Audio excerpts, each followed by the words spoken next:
빙고 몬스터 엑스퍼트 6호 평면 도형 하트 퍼즐입니다.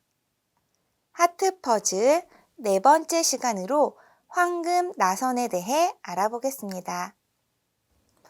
생각 열기 자연 속 황금 나선입니다. 생활 속에서 발견되는 나선을 찾아본 이후에 황금 나선을 작도하고 규칙을 찾아서 문제를 해결할 수 있도록 합니다. 교재를 함께 보겠습니다. 아일랜드의 뉴 그레인지에서 발굴된 널길이 있는 무덤은 이집트의 피라미드보다 약 400년이 앞선 무덤입니다. 돌에 새겨진 소용돌이 무늬는 나선이고요.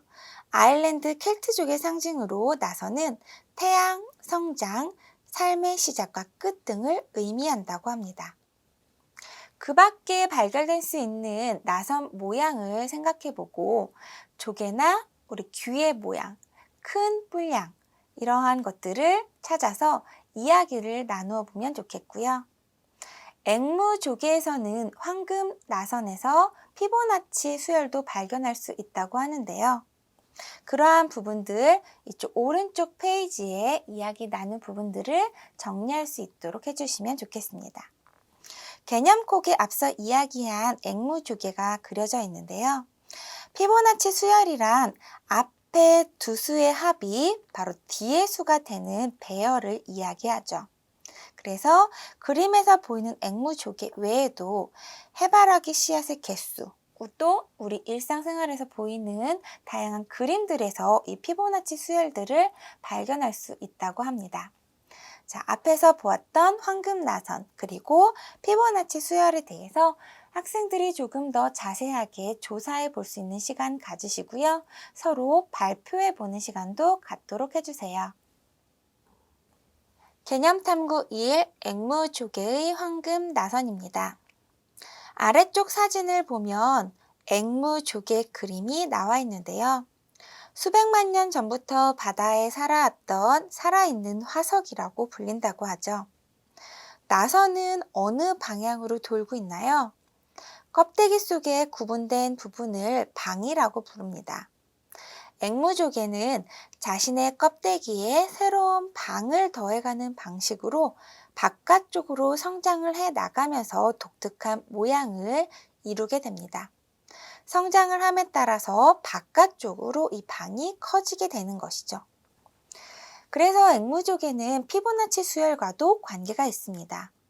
피보나치 사각형은 한 변의 길이가 피보나치 수열인 1, 1, 2, 3, 5, 8, 13, 21, 34, 55 등의 수로 이어붙인 정사각형을 말하는데요. 위 수열에서 규칙 발견하셨나요? 앞에 있는 두 수를 더한 값이 다음에 오는 수가 되죠. 이 피보나치 사각형 안에 4분원을 그려서 연결하면 나선이 생기고요. 이 부분들을 연결을 하면 이 앵무조개의 황금 나선을 작도할 수 있습니다. 오른쪽 페이지에 작도하는 방법이 설명이 되어 있으므로 우리는 자와 컴퍼스를 사용해서 다음과 같은 앵무조개에 있는 이 황금 나선 모양을 작도를 해줄 거예요. 설명을 함께 읽어보도록 할게요. 첫 번째와 두 번째 수인 1, 그러면 여기 보이는 이 수열은 1이 되겠죠. 1을 한 변으로 하는 정사각형을 그리고요. 그 다음 세 번째는 2를 한 변으로 하는 정사각형을 그려요. 그리고 네 번째 수와 다섯 번째 수를 한 변으로 하는 정사각형을 그립니다.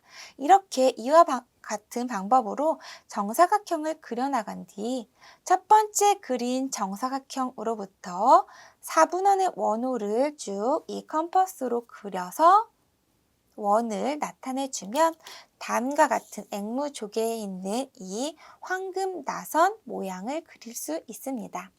직접 우리 친구들은 이 피보나치 수열을 기억하면서 황금 나선을 작도해 보세요. 개념탐구 2 피보나치 사각형입니다. 피보나치 수열은 처음 두 수를 1과 1로 한 이후에 바로 앞에 두 개의 수를 더하여 만든 수열이었죠. 그래서 다음과 같이 정사각형의 한 변의 길이를 규칙으로 해서 이렇게 표로 나타낼 수 있는데요. 우리 아래의 표를 피보나치 수열을 찾기 위해서 한번 만들어 보도록 할게요. 그러면 먼저 첫 번째와 두 번째는 1과 1로 할 거고요. 세 번째부터는 앞에 있는 두 개의 수를 더해서 다음 칸을 적어주는 거예요. 그러면 세 번째는 1과 1을 더했으니까 2가 될 거고요. 네 번째는 1과 2의 합인 3이 되고요. 다섯 번째는 두 개의 합인 5, 여섯 번째는 두 개의 합인 8, 일곱 번째는 5와 8의 합인 13이 되겠죠. 조금 더 구해볼까요? 그럼 여덟 번째는 몇이 될까요? 8과 13인 합인 21이 될 거고요. 그 다음은 두 개의 합을 구해보면 34가 될 거고요. 그리고 또 두 개의 합을 더하면 55가 될 거고요. 그리고 또 두 개의 합을 더하면 89가 되죠. 자, 이렇게 해서 우리가 여덟 번째, 아홉 번째, 열 번째, 11번째까지 미리 구해봤고요. 표를 완성할 때는 일곱 번째까지만 구해본 이후에 왼쪽 정사각형의 한 변의 길이가 어떤 규칙으로 증가했는지 정리하는 거니까 이쪽에 1, 1, 2, 3, 5, 8, 13 등으로 앞에 있는 두 수의 합이 다음 칸에 온다. 그래서 이것을 표현을 해주면 될 거고요. 미리 저는 11번째까지 구한 이후는 아래 문제에서 같은 규칙으로 길이가 증가할 경우 11번째 정사각형의 한 변의 길이를 구하라고 했죠. 우리는 미리 구해놨기 때문에 89라고 적어주면 되겠습니다.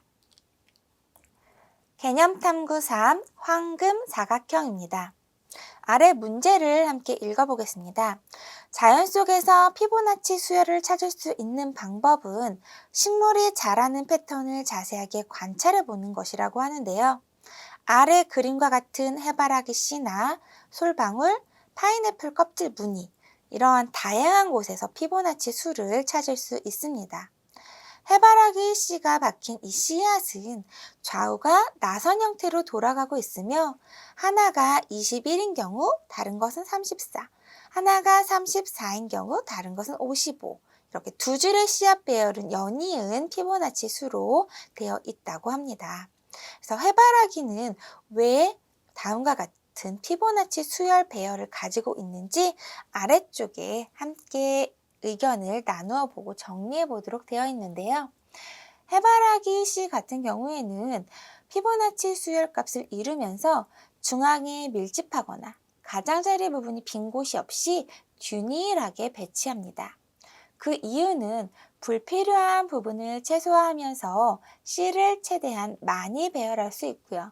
또한 태양빛을 골고루 잘 받을 수 있기 때문이라고 하죠. 이러한 내용들을 이쪽에 정리해 주시고요. 오른쪽 페이지 문제를 함께 보겠습니다. 아름다운 미술품이나 건축물에서 우리가 앞쪽에서 앵무조개에서 봤던 황금나선이죠. 이 황금나선을 발견할 수 있는데요.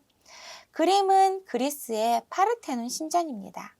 이 파르테논 신전에서도 황금나선을 찾을 수 있는데요.